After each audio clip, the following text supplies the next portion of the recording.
अगर आप अपने घर में वॉल पुट्टी करा रहे हैं या फिर कराने वाले हैं तो ये वीडियो आपके लिए बहुत इंपॉर्टेंट होने वाला है, क्योंकि दोस्तों आप चाहे एक मकान मालिक हैं या फिर आप एक सिविल इंजीनियर हैं या फिर एक ठेकेदार हैं, तो आपको वॉल पुट्टी के बारे में पता होना चाहिए कि वॉल पुट्टी जो है हमें उसको लगाने से पहले हमें अपने दीवार पे क्या क्या चेक करनी है, यानी कि उसका चेकलिस्ट क्या होगा, कौन सी वॉल पुट्टी आपके लिए अच्छी है, उसका जो कवरेज होता है कवरेज कितना होगा, मार्केट में उसका रेट कितना है। अगर किसी दीवार पे अगर सीलन है यानी डैम्पनेस वगैरह आ रही है तो फिर उस दीवार को कैसे सही किया जाए, तब उसको वॉल पुट्टी को कैसे लगाया जाए ताकि वो हमारा जो दीवार है उसमें कभी दोबारा से सीलन ना आए। साथ में हम ये भी जानेंगे कि वॉल पुट्टी की मोटाई कितनी रखनी होती है, अगर ज़्यादा आप मोटा कर देंगे तो भी उसमें क्रैक आ जाएगा।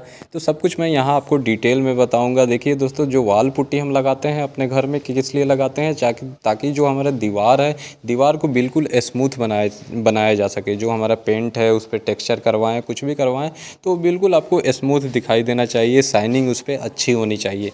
तो घर को सुंदर बनाने के लिए वॉल पुट्टी लगाई जाती है। और जो आपके घर में बहुत जगह देखा जाता है कि दीवारों पे जैसे नीचे नीचे के साइड में 2 फीट 3 फीट तक जो डैम्पनेस आ जाती है, तो उस डैम्पनेस को भी छुपाने के लिए यानी ख़त्म करने के लिए हम वॉल पुट्टी का यूज करते हैं। तो इसलिए आपको वॉल पुट्टी लगाने से पहले ये वीडियो देखना बहुत ज़रूरी है। उसके बाद आप वॉल पुट्टी का काम कराएं तो आपके पैसे की भी बचत होगी और जो आपकी पुट्टी जो लाइफ देगी वो लाइफ भी उसका काफ़ी ज़्यादा बढ़ जाएगा। तो चलिए शुरू करते हैं। जो सबसे पहले चीज़ें हमें देखनी है, ध्यान देनी है, वो होती है कि हमारा जो प्लास्टर है जहाँ पे हमें वॉल पुट्टी लगानी है वो उसका सरफेस कैसा है, उसका सरफेस बिल्कुल साफ़ यानी स्मूथ है कि नहीं। अगर उसमें आपका कोई बिजली का पाइप अभी रह गया हो डालना, प्लम्बिंग का पाइप कोई रह गया हो डालना, तो वो सब आपका काम पहले से पूरा होना चाहिए। शटरिंग का कोई अगर उसमें कील या लकड़ी वगैरह हो, तार वगैरह हो, तो वो बिल्कुल साफ़ कर लेना चाहिए। और साफ़ करने के बाद जो प्लास्टर होता है, प्लास्टर का सरफेस जो होता है उसको चेक करना है कि उसमें ज़्यादा कहीं क्रैक या कोई गैप या वॉइड्स तो नहीं रह गया है। तो सबसे पहले क्या करना है, उसको जो पत्ती होती है उससे आपको अच्छे से सफाई कर लेनी है, झाड़ू मार लेनी है। उसके बाद आपको उस पर आगे का काम करना है। अब जैसा कि मैं आपको बताया कि जो प्लास्टर का सरफेस है वो स्मूथ होना चाहिए, लेकिन कई बार क्या होता है कि ज़रूरी नहीं है कि हम सिर्फ नया दीवार पे ही अपना वॉल पुट्टी करते हैं। बहुत जगह ऐसा भी होता है कि आपको पुरानी दीवार पे वॉल पुट्टी करनी हो, पुरानी वाली को हटा के। तो आपको उस केस में करना क्या है कि अगर पुरानी दीवार पे कर रहे हैं तो जो भी आपका अगर दीवार में सीलन है, डैम्पनेस है, अगर पुराना पेंट जो है वो प्लास्टर छोड़ चुका है या फिर जो प्लास्टर है वो छोड़ चुका है, पपड़ी बन गया है, तो सबको पहले आपको सफाई कर लेनी है। जितने भी लूज मटेरियल है उसको सफाई करके उसको थोड़ा सा सूखने देनी है दीवार को। और उसके बाद पहले आपको क्या करना है, उस पर वाटर प्रूफिंग केमिकल वगैरह लगा के दीवार को अच्छे से मरम्मत करनी है। दीवार में कहीं क्रैक है या गैप है या वॉइड्स है कुछ भी, तो उसको पहले फिल करना है, यानी सब कुछ उसको रिपेयर करने के बाद तब उस पर आपको दोबारा से प्लास्टर चढ़ानी है। उसके बाद से उसमें वॉल पुट्टी करनी है। तो मैं अगर डिटेल में आपको बताऊं तो अगर मान लीजिए आपका कोई दीवार में डैम्पनेस है यानी कि सीलन है, तो वहाँ पे क्या करना है, जब आप उसका लेयर को सब उतार लेंगे, जब सब कुछ साफ़ हो जाएगा, तो आपको क्या करना है कि जो ये प्लास्टर मास्टर डॉक्टर फिक्सिट का ये केमिकल देख रहे हैं, ये आपको यूज करनी है किसमें, अपने प्लास्टर के मसाले में। अब जैसे 1 बोरी सीमेंट का अगर आप मसाला बना रहे होंगे प्लास्टर का, तो उसमें 2 से ml आपको ये केमिकल मिलानी है। और मिला के फिर ये आप जब उस पर इस्तेमाल करेंगे तो ये जो एक इंटीग्रल वाटर प्रूफिंग लिक्विड जो है डॉक्टर फिक्सिट का प्लास्टर मास्टर, ये इसमें बहुत अच्छे जो पॉलीमर मिक्स किए गए रहते हैं, एडिटिव मिक्स किए गए रहते हैं, जो कि क्या होता है कि दीवारों को वाटर प्रूफिंग प्रदान करता है।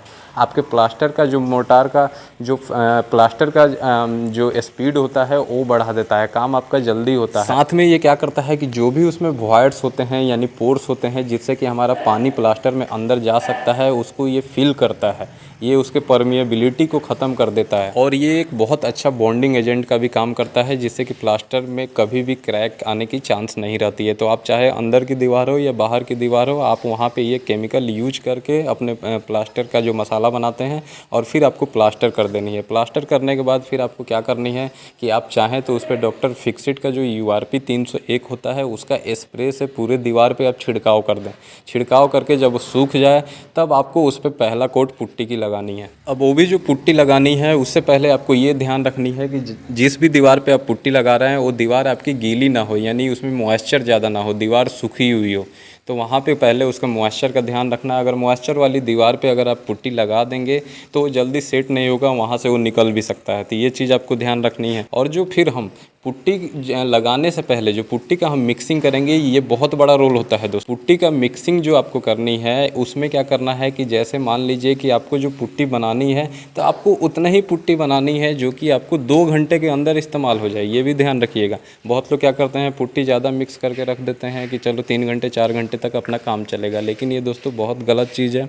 क्योंकि वो क्या होता है कि पुट्टी जमने लगती है, उसमें लम्स आने लगते हैं, तो फिर आपका क्या है कि बहुत वहाँ पे बॉन्डिंग एजेंट उसका सही नहीं होगा, वो अच्छे से पकड़ नहीं बनाएगी। अब ये समझ ले कि उसकी मिक्सिंग कैसे करनी है। जैसे कि मान लीजिए कि आप 2 केजी पुट्टी ले रहे हैं तो उसमें आपको 1 केजी आपको पानी मिक्स करनी है, यानी कि 30 से 35% ही पानी का उसमें इस्तेमाल करना है। दूसरे तरीके से समझ ले तो 2 बाल्टी अगर आप पुट्टी ले रहे हैं तो आपको 1 बाल्टी ही पानी वहाँ पे इस्तेमाल करनी है, यानी 30 से 35% से ज़्यादा आपको पानी का इस्तेमाल नहीं करना है। और इसकी जो मिक्सिंग करनी है, आपको जो मैकेनिकल मिक्सचर मशीन आता है जो कि आप यहाँ पे देख रहे हैं, उससे आपको मिक्स करनी है। और ये कम से कम आपको 10 से 15 मिनट तक मिक्स करनी है, ताकि ये बिल्कुल होमोजीनियस मिक्सचर इसका तैयार हो जाए, उसमें किसी तरीके का लम्प्स ना हो। तो जो ये पुट्टी आप मिक्स करके तैयार करेंगे, इसको आप कोशिश करें कि 1 से 1.5 घंटे यानी 2 घंटे के अंदर इस्तेमाल हो जाए। अब वहीं आप क्या करते हैं, पहले से मिक्स करके रख देते हैं, तो आप अगर आधे घंटे या 1 घंटे बाद उसका फिर से यूज करते हैं तो उससे पहले आपको क्या करना है, इसको फिर से एक बार मिक्सिंग कर लेनी है, उसके बाद इसको इस्तेमाल करनी है, ताकि उसमें किसी तरीके का कोई लंप ना रहे। अब जो ये पुट्टी आपको लगानी है वो आपको कम से कम 2 कोट में आपको इस्तेमाल करनी है, ठीक है। और उससे पहले इस्तेमाल करने से पहले सब कुछ आपको अच्छे से चेक कर लेनी है कि किसी तरीके का उसमें क्रैक वॉइड्स या गैप ना रहे, कहीं कोई कील वगैरह या कुछ भी ना रहे। सब कुछ फिल करने के बाद, रिपेयर करने के बाद फिर आप 2 कोट में इस्तेमाल करेंगे।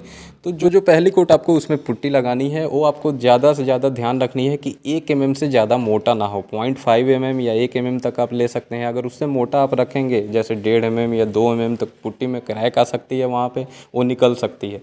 तो ये ध्यान रखनी है आपको। तो जब आपकी पहली कोट लग जाए तो, और अगर गर्मी ज़्यादा है, समर का सीज़न है, टेम्परेचर आपका हमेशा 30-35 डिग्री रहता है, तो ज़्यादा से ज़्यादा आप 4 घंटे उसको सूखने दें। फिर उसके बाद दोबारा से आप दूसरा कोट उसमें अप्लाई कर सकते हैं। वहीं अगर टेम्परेचर कम है, जैसे कि 10 से 15 डिग्री ठंडी का टाइम है, तो आपको कम से कम 10 से 12 घंटे इंतज़ार करना होता है, ताकि पुट्टी जो पहला कोट है बिल्कुल सूख जाए। उसके बाद ही आपको दूसरी कोट लगानी है। और जब पहला कोट लगा ले तो उसके बाद आपको क्या करनी है कि जो हमारा सैंड पेपर होता है, 180 से 320 नंबर तक का आप सैंड पेपर इस्तेमाल कर सकते हैं, जिसको हम रेकमल भी कहते हैं। पुट्टी का को आपको हल्की हल्की घिसाई कर देनी है, क्योंकि जो पहला कोट हम लगाए होते हैं तो उस पर पत्ती का, यानी जो आप ब्लेड इस्तेमाल करते हैं, उसका निशान आ जाता है। तो उसको ख़त्म करने के लिए आपको ये रेकमल इस्तेमाल करनी है। फिर आपको दूसरी कोट अप्लाई करनी है। दूसरी कोट अप्लाई करने के बाद फिर से आपको यही रेकमल इस्तेमाल करके उसके सरफेस को बिल्कुल घिसाई कर देनी है कि वो बिल्कुल स्मूथ हो जाए और क्लियर हो जाए। उसके बाद आपको प्राइमर या पेंट लगानी है। और वो भी प्राइमर या पेंट आपको कब इस्तेमाल करनी है, पुट्टी लगने के कम से कम 2 से 3 दिन तक आपको उसको सूखने देना है। 2 से 3 दिन तक सूखने के बाद ही आपको उसमें प्राइमर या पेंट फिर लगानी है। अब बात करें कि कौन सा पुट्टी आपके लिए सबसे अच्छा है, तो जैसे कि जेके वाल पुट्टी हो गई। पिछले वीडियो में आपको 3-4 पुट्टी बताया था कि ये 3 पुट्टी जो है काफ़ी अच्छी है, वो वीडियो भी आप देख सकते हैं, मैं डिस्क्रिप्शन बॉक्स में उसका लिंक दे दूंगा। तो फिर से मैं बता दूं तो जेके वाल पुट्टी हो गई, बिरला वाइट पुट्टी हो गई, बिरला HIL की पुट्टी हो गई, ये तीनों बहुत अच्छी पुट्टी है। आप इसका इस्तेमाल कर सकते हैं अपने घर में, बाहरी दीवारों पर भी या अंदर की दीवारों पर भी। ये इसमें अच्छा ये वाटर प्रूफिंग आपको प्रदान करती है। ये water proofing cement based putty आती है, तो आप कहीं पे भी इस्तेमाल कर सकते हैं। अब बात करें इसके कवरेज की, तो देखिए कवरेज देखा जाए तो आपको कम से कम 1 केजी जो पुट्टी है, 2 कोट में अगर आप ये पुट्टी लगाते हैं तो 15 से 20 स्क्वायर फीट ये एरिया को कवर करता है। अब मान लीजिए जैसा कि आपका 1000 स्क्वायर फीट टोटल एरिया है, तो 1000 और डिवाइड बाई आप 15 कर देंगे तो लगभग आपका जो रिजल्ट आएगा 60 से 70 केजी आपकी पुट्टी इसमें लगने वाली है। यानी 2 बैग आप 40-40 केजी की पुट्टी लेते हैं तो आराम से आपका 2 कोट वहाँ पुट्टी का काम हो जाएगा। अब बात करें इसके रेट की कि जो लेबर होती है वो लेबर कितने पैसे लेती है, तो जो आपका जो नॉर्मली देखा जाए वो अलग अलग जगह पे अलग अलग लेबर रेट होती है। हमारे यहाँ जो दिल्ली में अभी रेट है, 2 कोट पुट्टी अगर आप लगवा रहे हैं तो आपको ज़्यादा से ज़्यादा 4 से 5 रुपये स्क्वायर फीट में 2 कोट पुट्टी लगा दी जाती है। आपके यहाँ क्या रेट है, आप कमेंट करके ज़रूर बताइएगा।